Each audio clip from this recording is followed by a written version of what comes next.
So she put myself, she put my sister through the same private college. Again, don't know how she did it. And then I graduate college in 1991, and there's a freeze that I can't get a job. I literally can't get a job. So I say, I've got my degree in criminal justice, and I say, I'm gonna move to South Florida. That's what I'm gonna do, I know. So, guys, I've got a degree, I've never been in trouble, I know exactly what I wanna do. I'm gonna get a job like this, right? Nope, because that's not how life works. Life doesn't work in a perfect single line. Obstacles come along the way, challenges come along the way. And so I ended up moving to South Florida right after Hurricane Andrew in 1994. Yeah. So I spent another 3 years trying to get hired by the police department. So I don't start my professional career, what I believe is going to be my lifelong profession, until I'm 26 years old. Which, you know, in hindsight now is a baby, right? But then I thought I'd forget about it if it's over. Like, I don't even know why I bothered, right? Because that's how life is, right? You think in a moment it's over. It isn't. Nothing's over. Nothing. It is all about how you perceive things, where you place yourself in your mind, how you see things.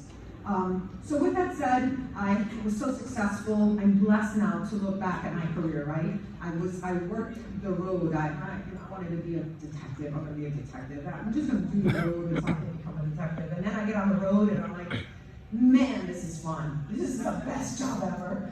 And I had a wonderful time. I was assigned to Northside District, and you know, because I really got to help people, help families that were like my mom, right? I almost had to call it white too. It was like families like I grew up. The difference where I was in New York or I was here in South Florida.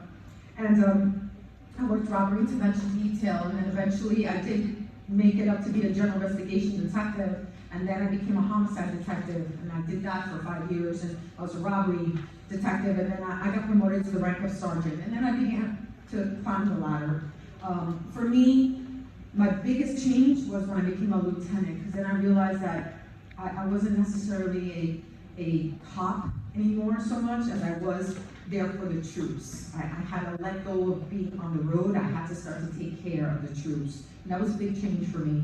But when I realized what I could do for the troops, I was like, okay, this is a great job. And I was probably about 13 to 15 years already on the job. So it was a good time for me to make that transition. I was in internal affairs. I worked personnel management. I hired people. I started hiring people for the academy. I had that experience as well. So I was blessed to have touched every kind of corner of this agency. And then fast forward, right? In 2018, they passed a law that we are going back to an elected sheriff. And it was a referendum over the entire state. And the entire state of Florida had to vote on it, and they did. They passed it, and we're going to go to it. And they gave us till 2024. And I really wasn't going to run for it. My plan was to be part of the team. And then life happened, things changed, and there were a lot of people running. And what I felt were not people who had the experience and the commitment to the job right here. And so I made the decision that I was going to run. And it was a tough decision because it was a very big commitment. But I sat down with my family and I said, it's all of us or none of us, right? Because it's going to affect so I'm married, and we have a 15-year-old son. My husband is retired. He did 30 years on the job. He retired as a K-9 officer, and him and the dog got retired. And I don't think I could do this if he were working. Like, thank God, he's home with our son. That's primary. He calls himself Daddy Daycare. Whatever. Someone's got to do that because I can't. I'm running around. But they've been so supportive, you know. And I remember my son saying to me, "Mom, are you going to be home more or are you going to be home less?" And I said, "It's going to be home less in the beginning, but once we get the office running, I'll be home like my normal way."